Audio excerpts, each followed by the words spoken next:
Hey guys, Dan here with this week's TV news and reviews. Once again, we actually have 6 new shows to check out, although 4 of them are imports. Networks are sort of scrambling as fall is approaching to kind of procure some British or Canadian content to sort of fill some gaps in their schedule with Hollywood being shut down. And look, these shows are already done. They're already they've already aired in their original country, so why not? So we have 4 of those to tackle, and then 2 straight up new shows. We've got Star Trek Lower Decks, which is very much touted over at CBS All Access, and then one that I just learned about last week when I was talking about its renewal, and that's P-Valley. We're going to start that one this week, or review that one this week, I should say. That started on Stars a few weeks ago.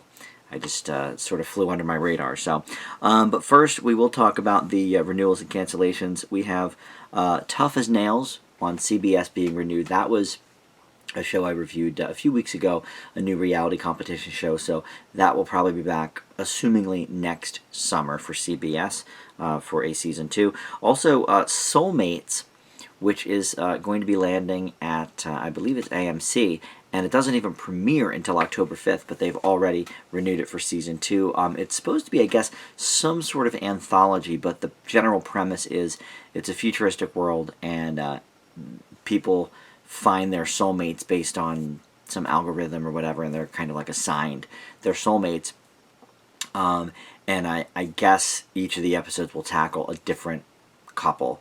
At least that's what it seems like from the article I read. But obviously, come October, we'll be reviewing it here on the show, so we'll get to take a look at that. But interesting, a lot of the streamers are doing the renewal for the second season before the first season airs, just to kind of show that they're behind it. But it's pretty rare for a network, be it broadcast or cable, to renew something before it's even aired its first episode. Although I think maybe Snowpiercer did the same thing over on TNT. I think they might have renewed that for Season 2 before Season 1 even began. And then we have a renewal and a cancellation from the freshman class at Hulu, both based on movies. Both shows I gave very positive grades to. The one that was renewed is Love, Victor. That will be back for Season 2, which I'm very happy about. I love the movie Love, Simon, and I loved the first 2 episodes, I think is what I watched, of Love, Victor, so I'm excited that's getting a Season 2. And then one I'm kind of bummed about, this got canceled, High Fidelity, also based on a movie that I love, with John Cusack. The TV version had Zoe Kravitz step into the lead role, and she actually released a statement after the cancellation this week, just basically blasting Hulu for their lack of women of color in their original content, which, look, I get that your show just ended and you're real mad about it, but truth be told, I mean, first of all, Hulu's the streamer that brought us Little Fires Everywhere, which Kerry Washington was one of the top 2 stars of, her and Reese Witherspoon, and, they showed a lot of women of color in that show just by itself, but also the thing they've renewed, Love, Victor, is all about, he's not a girl, he's a boy, but a Latino family, or Latinx, I guess they call it when it's both sexes. But, so, look, I know you're mad that your show got canceled, and I really liked the show. I'm not pleased that it got canceled either, but, I think Hulu does okay, actually, on the diversity scale, which actually, I guess, could lead us into another one of my news topics. I had it for lower down, but I guess it makes sense here to talk about it since we're on the Hulu subject. Blackish finally got its banned episode to be aired. ABC banned an episode.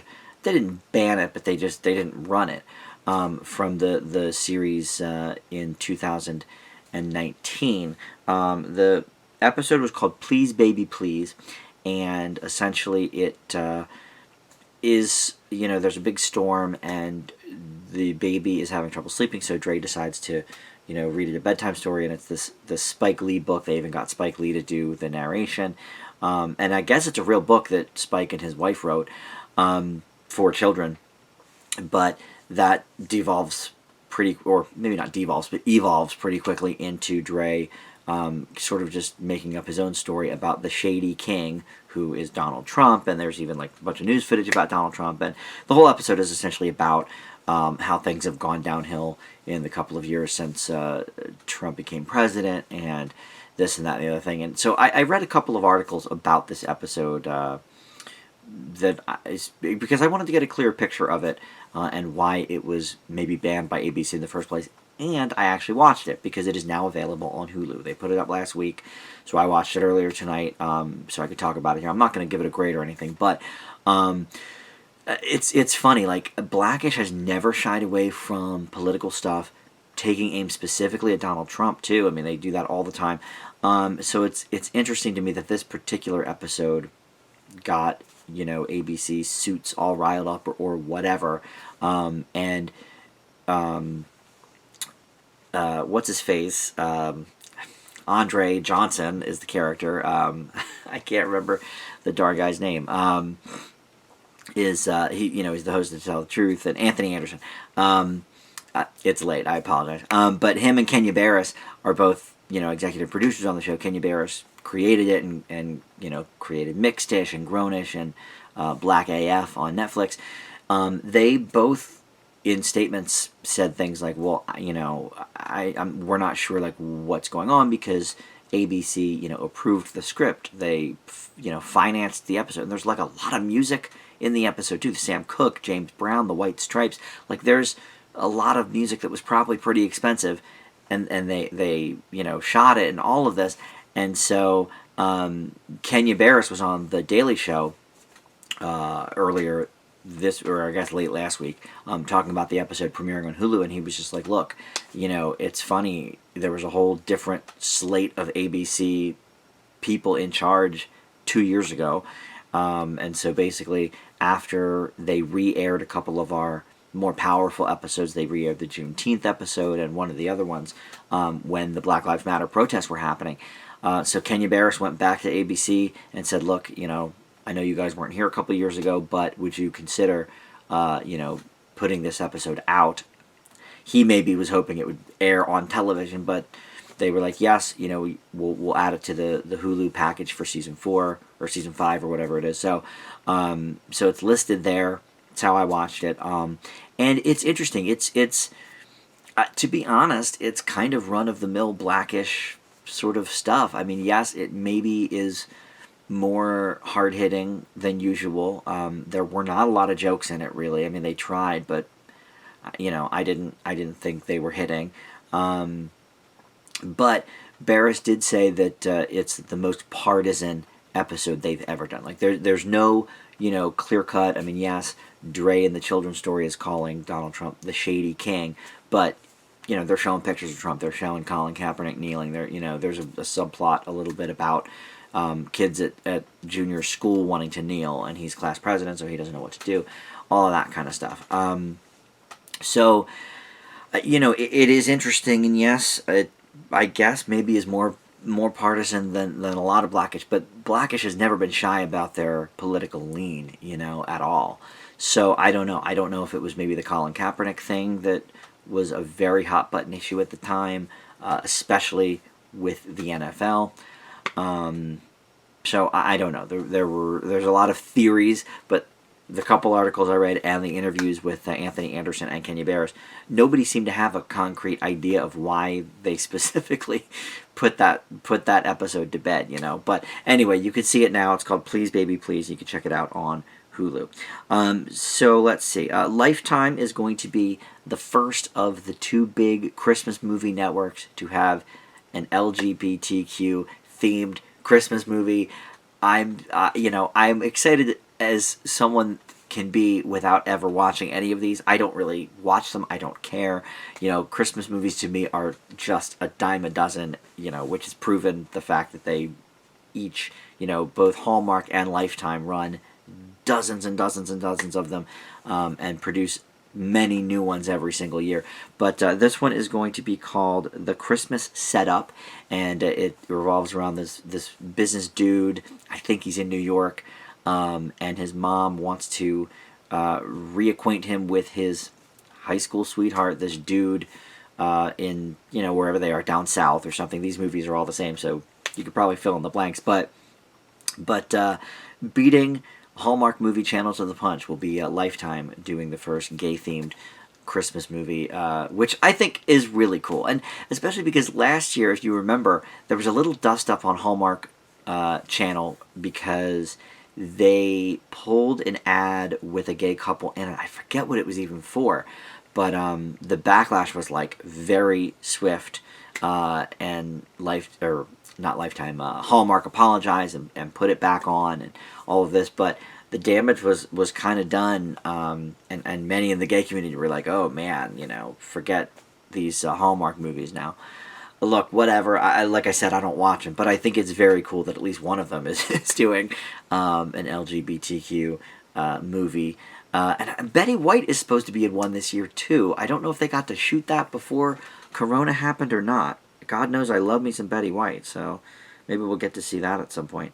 What else? So Norman Lear was interviewed about his next live remake that he wants to do. He's been doing all of the live in front of a studio audience shows with All in the Family and Good Times and the Jeffersons. They've done two different ones. All in the Family was included in both. First one had the Jeffersons, second one had Good Times, and they get current people to portray the original cast, and they use the exact same scripts to show how timeless the Norman Lear shows were. Woody Harrelson did a great Archie Bunker. I'm trying to think who else was some of the standouts. Marissa Tomei's Edith was great. Ike Barinholtz did Meathead. And then I'm trying to think of who did the mom in Good Times. Jamie Foxx did George Jefferson. I remember that from the Jeffersons. That was great. What I remember the most about the Jeffersons redo is Jennifer Hudson singing the theme song, which was fantastic. But anyway, Norman Lear in an interview said the next one he would like to tackle is Maude for an upcoming one. Maude is a great show. I mean, for me, Golden Girls will always be B. Arthur's peak, but B. Arthur was fantastic as Maude Finlay. And he said he wanted to tackle the abortion episode, but he's not so sure how that would go over. Much like it didn't go over very well in the 70s. I mean, it was a huge, huge issue when they ran the abortion episode of Maude. I'm not that old. I don't actually remember, but I know from reading stories and stuff how much of a firestorm that was. But he literally basically said, any episode of Maude will do because it's a great show. So that will be very interesting. I don't know who you would have to cast somebody very special to play B. Arthur, that's for sure. Okay, so up next, I don't talk normally about upcoming slates of shows on different streamers or different networks, but Peacock announced a new slate of like 4 or 5 pretty interesting shows that may be coming to will be coming, I guess, to their streamer. So Larry Wilmore, speaking of Blackish, because he is one of the consultants on that show, Larry Wilmore is going to host a weekly talk show on there, and of course he used to do the nightly show on Comedy Central, and before that he was a correspondent for The Daily Show. I've always liked Larry Wilmore. I think he's very funny, so that should be interesting. Sarah Bareilles is going to headline a Tina Fey comedy called Girls 5 Eva, and it's apparently some girl group that is trying to make a comeback. Sarah Bareilles, not known for her acting, she's obviously known more as a singer and a songwriter. She did the music for the Broadway show Waitress, and she has a few hits on her own. So that will be interesting. But I love Tina Fey. I'm glad that Tina Fey and NBC have kept on good terms, because they passed on Kimmy Schmidt, which went to Netflix, and that was a huge mistake. That would have been such a huge hit for NBC, I think. I mean, as much as NBC can have a huge comedy hit these days, it'll be like, it could have been like The Good Place. It'll get 4 or 5 seasons, kind of limp along in the ratings, but have a very, very devoted following. And look, people love Kimmy Schmidt on Netflix. There's no doubt about that. So I'm glad they're still in the Tina Fey business over at NBC. There's another show coming this fall from Tina Fey called Mr. Mayor, which is going to star Ted Danson, speaking of The Good Place.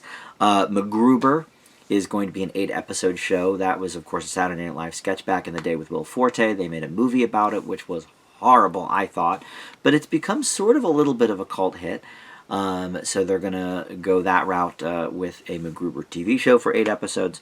One of Us is Lying is getting an 8-episode show too. And the only reason I bring that up, because it's probably not something that any of you have heard of, but my nephew's buddy recommended this book to me, One of Us is Lying. It's like a murder mystery, I guess, that takes place in high school, and I bought it off of Amazon like 2 weeks ago. I haven't opened it yet, but when I saw that come up, I was like, this is so cool. Like, I'm actually going to be on the ground floor of a book turning into a show. Usually I find out so long after the fact. Little Fires Everywhere, I didn't know that was a book, until the show was out, and then I found out, Same with 13 Reasons Why, and all of those. I'm so behind the times on books. So I'm just excited that I'm ahead of the curve here, and I will try and read the book before they premiere that show. And then This Week in Reboots actually leads in from our Peacock conversation, because Peacock is also going to be doing a Clueless reboot, another one. They already had a Clueless TV show in the late 90s for 3 seasons on ABC and UPN. But they're going to bring it back to Peacock now, and it's going to actually revolve around one of the same characters from the original, Dion, who was played by Stacey Dash in the movie, and also she reprised the role for the TV show. So I don't know if that means that we're going to see Cher, not the singer Cher, but the Alicia Silverstone character. I don't know, but all I know is it's going to focus on Dion. So if it's in that same world, same universe, maybe we will get all of the characters on board. And of course, most of the main cast is still with us, so it would be great to see, a Donald Faison or Paul Rudd or Alicia Silverstone cameo or recurring character there.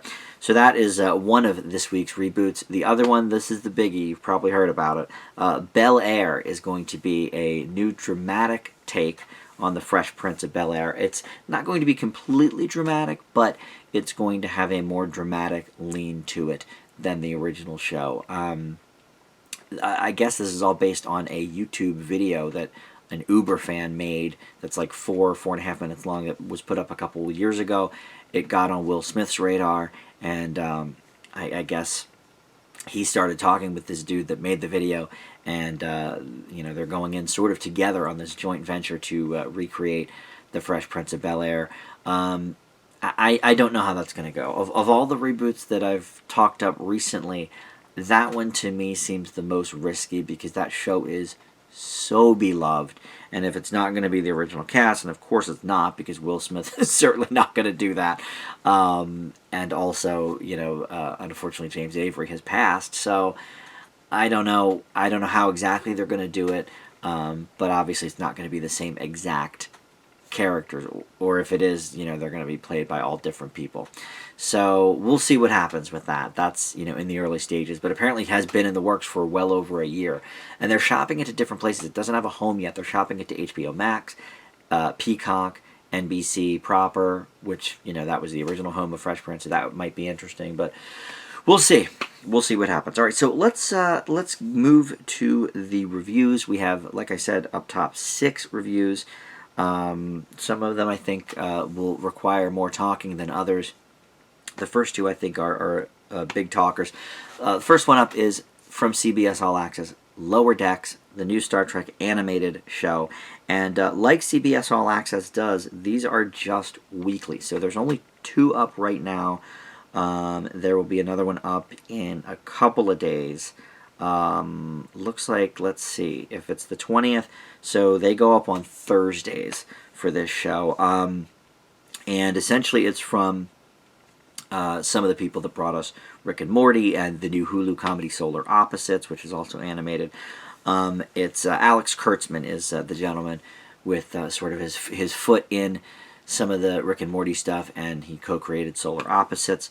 And this is the first Star Trek animated show since the 70s one, which I sort of remember. Like, my dad was a huge Star Trek fan, and we actually have a bunch of Star Trek videos of the various series episodes from years ago that I did with Joe and Justin, my old Film Fanatics buddies. We never delved into the animated series, but certainly I knew what it was, and I've seen a few episodes, I guess, here and there over the years, but this is following the support crew, the lower deck crew of the USS Cerritos, and we are in the year 2380 here. And boy, oh boy, this show just really wants to be something. You know, it wants to be very funny. It certainly wants to be irreverent and referential to Star Trek. Unfortunately, it doesn't have a lot of jokes. You know, the basic premise is that these guys are you know, sort of the scrubs of the ship. You know, the lower deck people, they have no authority. Some of them maybe want to move up in the rankings. Some of them are very happy where they are. And we've seen several sort of Star Trek-like parodies over the years. The Orville is the most recent example from Seth MacFarlane, but of course, you know, Galaxy Quest, big movie in the 90s, you know, has that very tongue-in-cheek sort of Star Trek feel to it, and you know what they're skewering, even if they don't have the rights to actually say Star Trek. Here, they do have the rights, and they have, you know, the rights to the characters and the likenesses, and so they're dropping a bunch of, you know, just little Easter eggs or references, but they don't really amount to much. Like, I think of it a lot like sort of the Big Bang Theory, where it's like, and look, I watched the Big Bang Theory for about 4 seasons, and then I was like, I can't do this anymore. Like, every episode's the same. We get it. They make nerd references. Ha ha ha. Like, there's no punchlines. And I felt the same way watching this.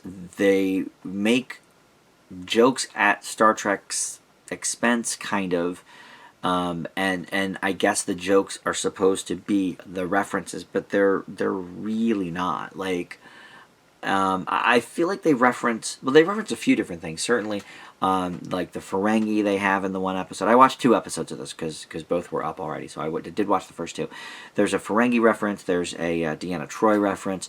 So, you know, they reference things, but it's like at the cost of an actual joke, though. You know, to me, the Orville also did take a little time to get started. The first half of season 1 of the Orville isn't all that good, but I'm glad I stuck with it because season 2 is fantastic. I think it's the best quote-unquote Star Trek show, even though it has nothing to do with Star Trek, that they've put on in a long time. Now, I liked the first episode of Picard that I saw on CBS All Access. I will admit I have not seen Discovery, which is the newest live-action Star Trek all-new series, I guess, because Picard is obviously a spin-off of sorts.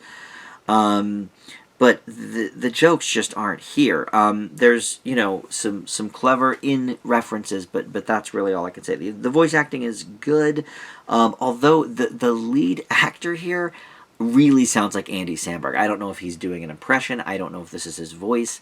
It's someone I'm not familiar with. Let me get his name here. Jack Quaid. Do I know him from anything? Well, he's in The Boys, which I saw 1 episode of that, but I wouldn't say I know him from that.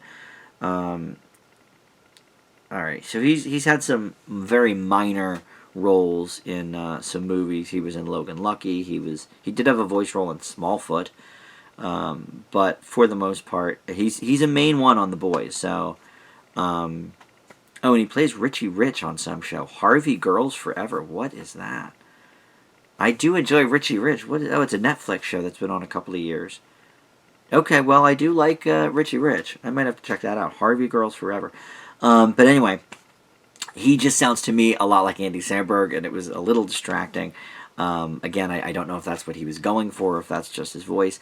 And it's in that Rick and Morty style and that vein, which is not appealing to me. I've said it many times. I don't watch Rick and Morty, but I've seen half of like the first episode. Didn't think it was that great. But the fans for me killed Rick and Morty. So, you know, maybe in 5 years I'll watch it with a different appreciation. But I really enjoyed Solar Opposites on Hulu from the same team. So this is definitely on the lower end of that scale. So I leave Lower Decks with a C-. I think there's a lot of room for improvement there. So up next we have P-Valley, and this is on Starz. I talked about this last week in News and Reviews because it got renewed already for Season 2, and I had never even heard of it, so I said, well, I gotta check this out. And they've done almost all the episodes so far. There's 8 episodes for the whole season, and the 6th one just came on a couple of days ago, so there's 2 left.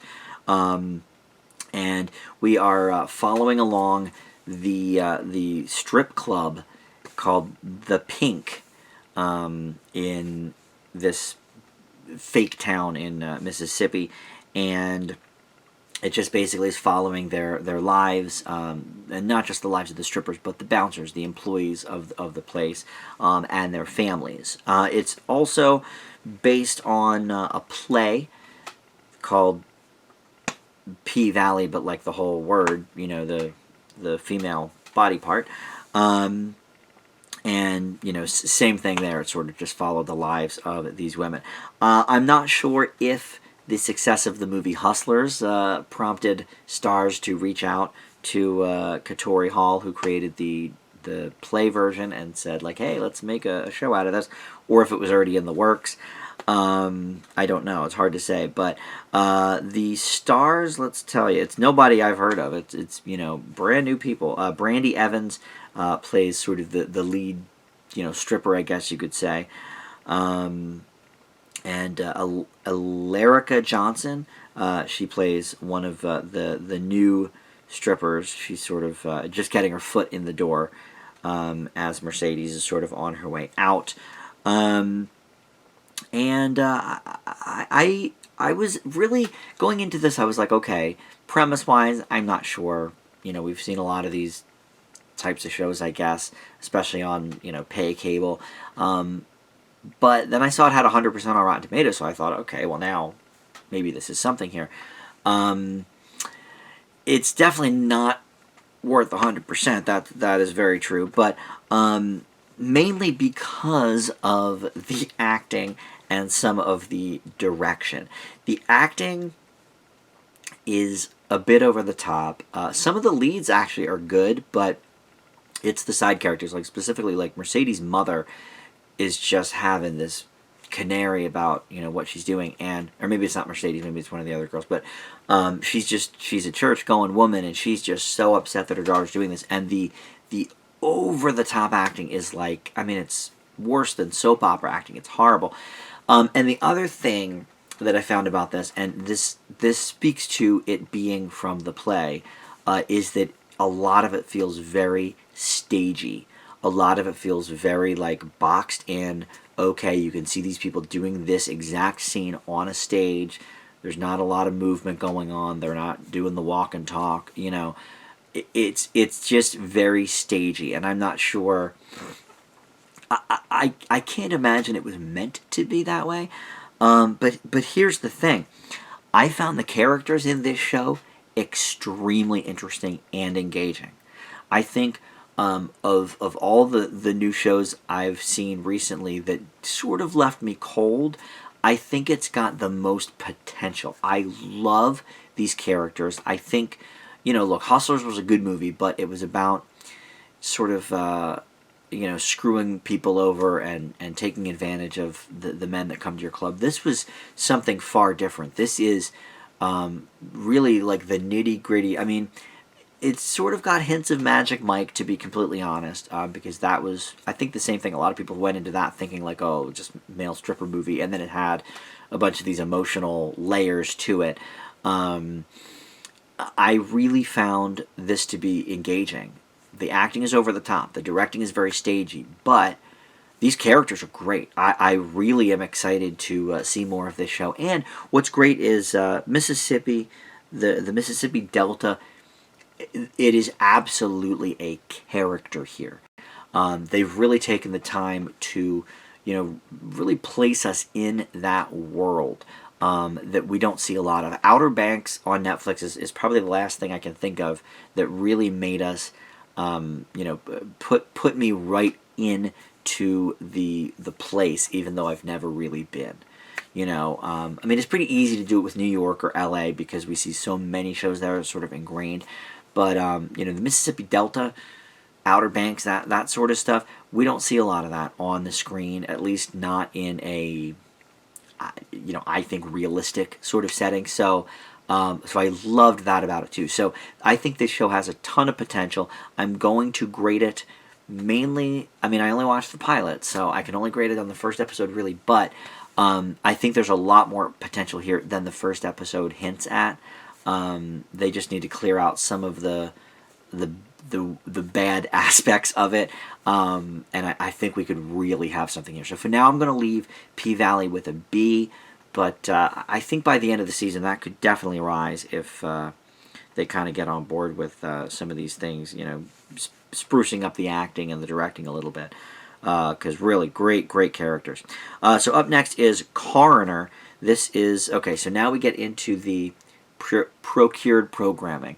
This is from the CBC up in Canada, and it is currently airing on the CW. They just started running it here, although they've already aired 2 complete seasons in Canada. And again, a lot of networks and streamers are trying to snatch up some properties that already exist from other countries because of the corona pandemic. So this one is Coroner. We probably never would have seen it otherwise, on American television. But here we go.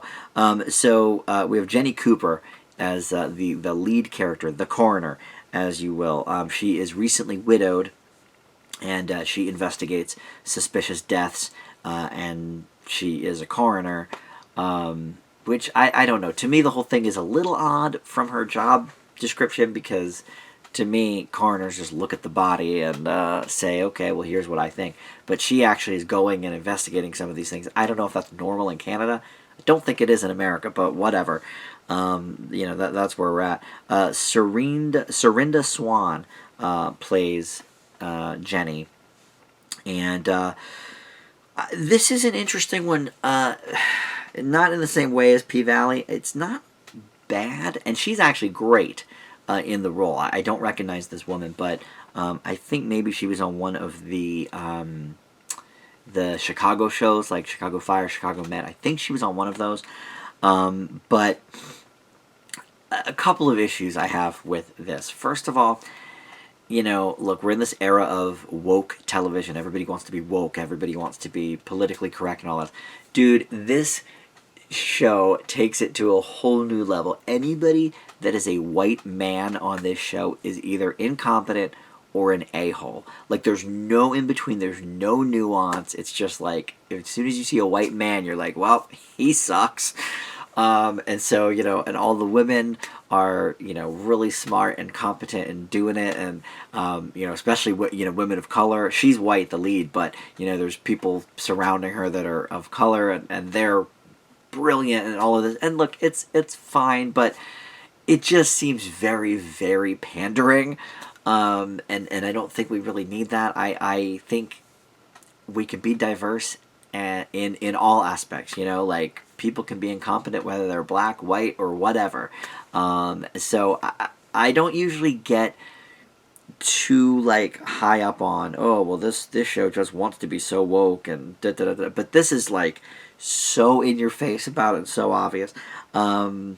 What else did I write about? I started taking notes, because some of these kind of blend together. But what else? Oh, so for the Jenny character, for the lead lady here, the coroner, there's just in this first episode, there are so many personal and family issues that she's dealing with that I don't think we needed to know all up front. It all gets a little confusing. I get that she's recently widowed, so maybe just for the first episode we could focus on the loss of the husband before we delve into these other things, that we have 5 or whatever more episodes to deal with. And we didn't get that, so it's a bit confusing there.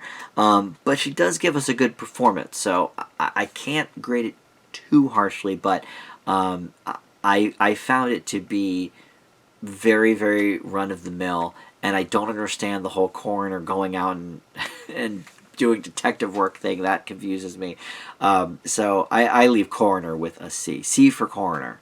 Because I was just confused about it.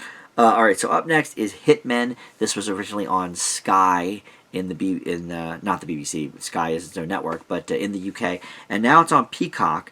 Now Peacock already has the David Schwimmer show Intelligence that was brought over from the UK.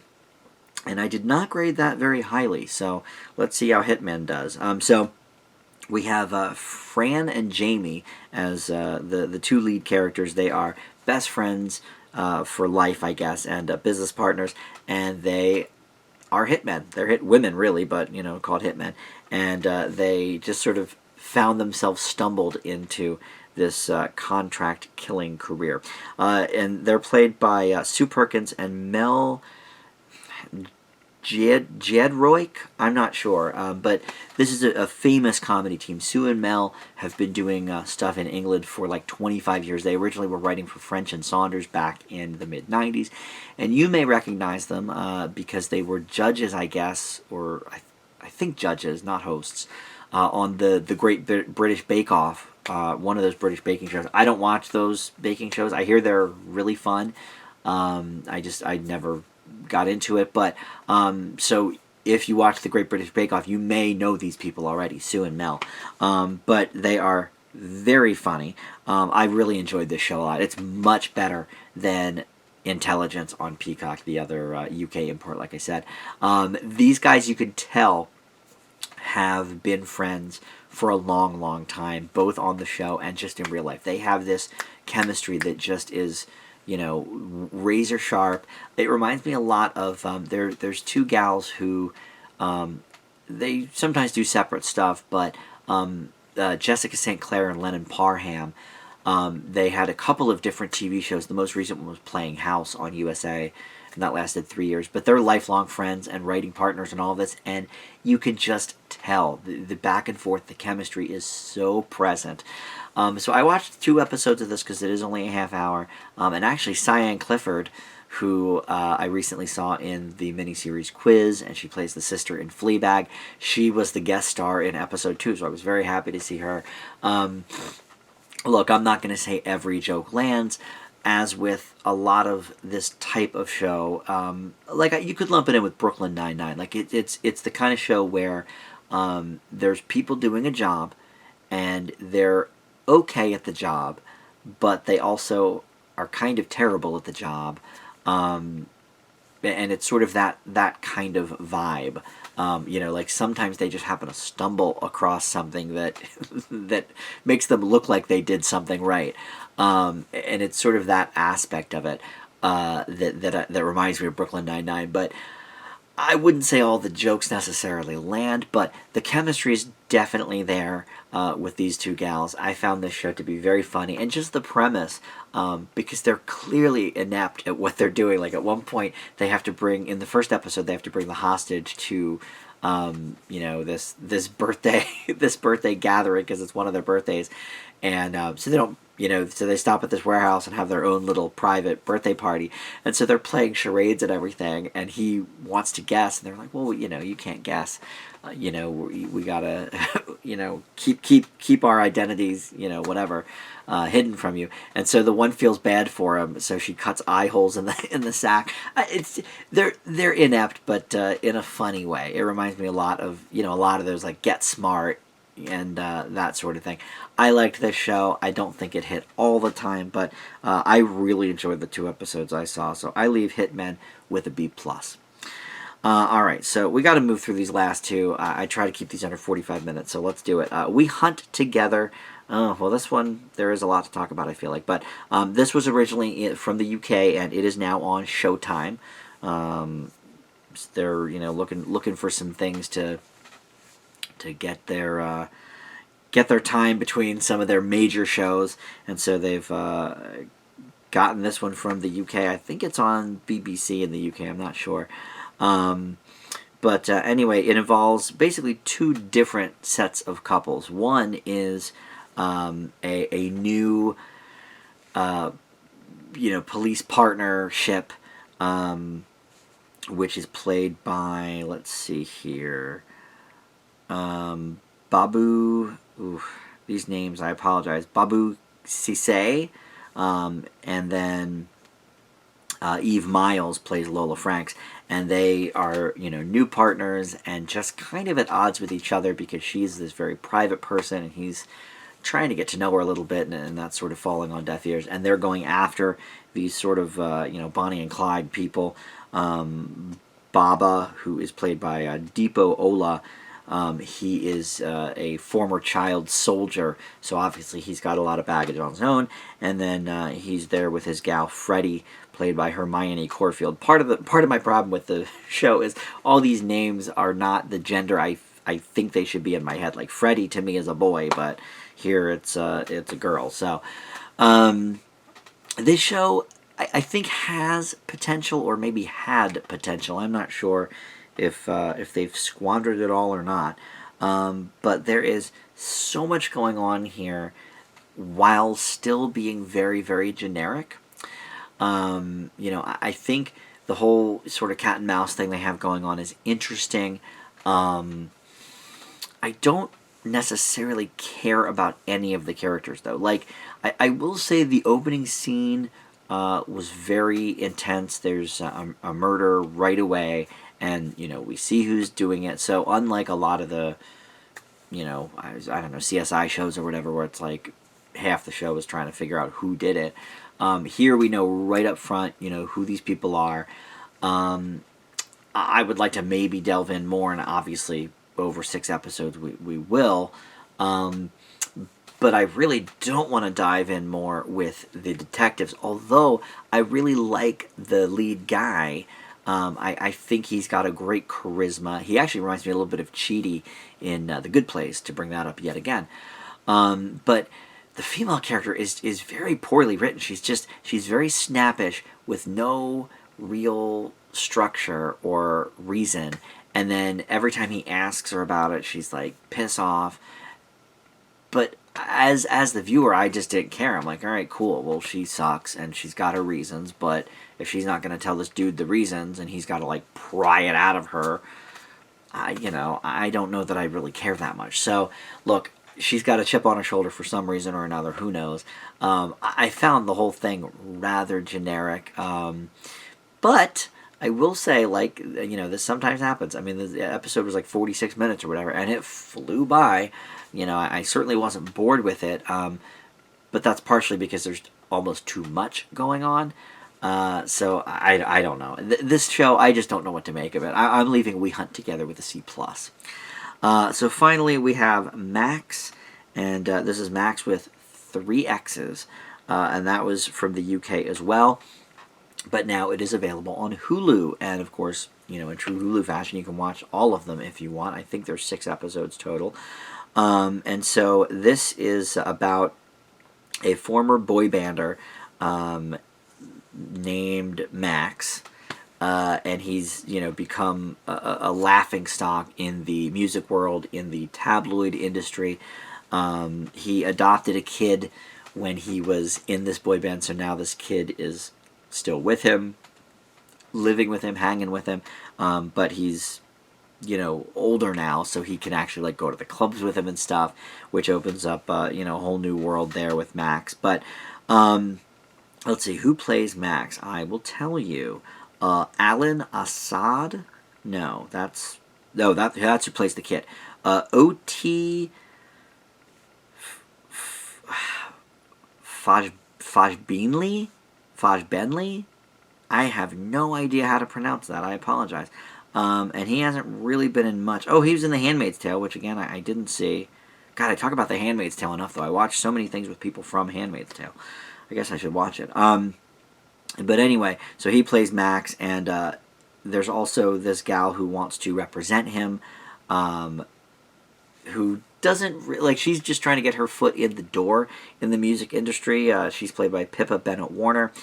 And the name you might recognize from this show is Christopher Maloney, who plays Don Wilde, the music exec who kind of wants nothing to do with Maxxx, but he does see some sort of revenue potential there if he can just get his act together. And he's he's almost unrecognizable, Christopher Maloney, but that voice, I recognized the voice. I was like, I think that's Christopher Maloney.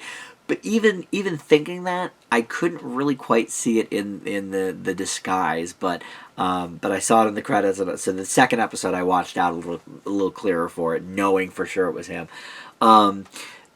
I'm kind of sad I watched 2 episodes of this because the first episode of this is great, and the second one, not so much. Kind of falls apart.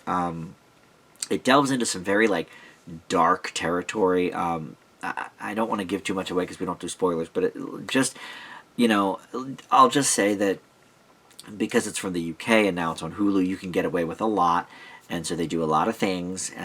Certainly they do a lot of drugs, but in the second episode it's basically all about a party and all about how far Max will go to return to his glory days. And so there's a very, very, very uncomfortable sex scene. I'll just say that and leave it there.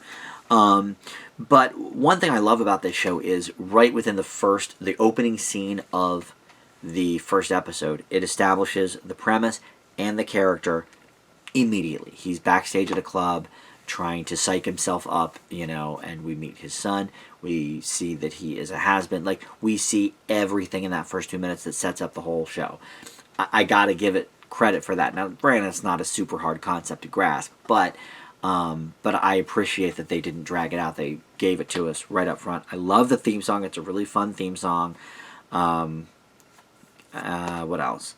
Oh, well, okay, so there is an unrealistic approach to music management. Christopher Maloney's character, claims to have repped J-Lo and Michael Jackson and all these people, and yet when this gal comes in trying to represent Maxxx, she's explaining to him like, oh, well, digital streams are, X, Y, and Z, and he seems confused by that concept, like he didn't know. How can you be a music mogul in 2019, 2020 and not know how digital works and how streams work and all that stuff? So that seemed weird to me. But other than that, I thought it was very funny. I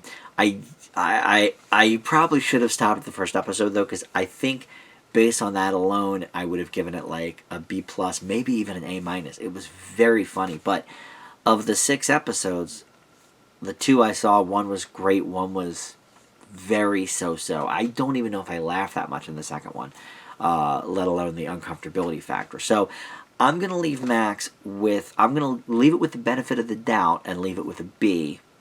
Probably it might be a little bit lower if I just completely split the difference between the 2 episodes 50-50, but I'll leave it with a B. I do see some potential here, and the dude is very talented. The lead actor, he's very funny. So you can check that out now on Hulu. Alright, well that is the show. Thanks so much for watching, guys. I have so many videos coming up. We've already released so many in the last week or so. We have Justin and I did the top 25 grossing movies from 2019. That is up. Peter Pan for Dan Does Disney. That is up. Freaks and Geeks Friday. We had one up on Friday that was brand new. Also, I have a movie review coming up probably tomorrow, if I get to it. And then what else? I will probably have another new Freaks and Geeks Friday on Friday. I am going to be recording a new Dan Does Disney with Tim as well, so that will be ready for next week. So we've got a ton of new content up. No shortage of content there. I just hit subscriber 475, which is awesome. Trying to get to 500.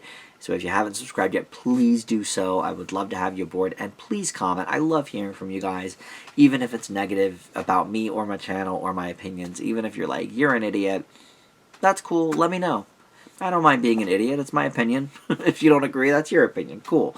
That's how the world works. So that will do it for now. Thanks so much for watching. We'll see you next time.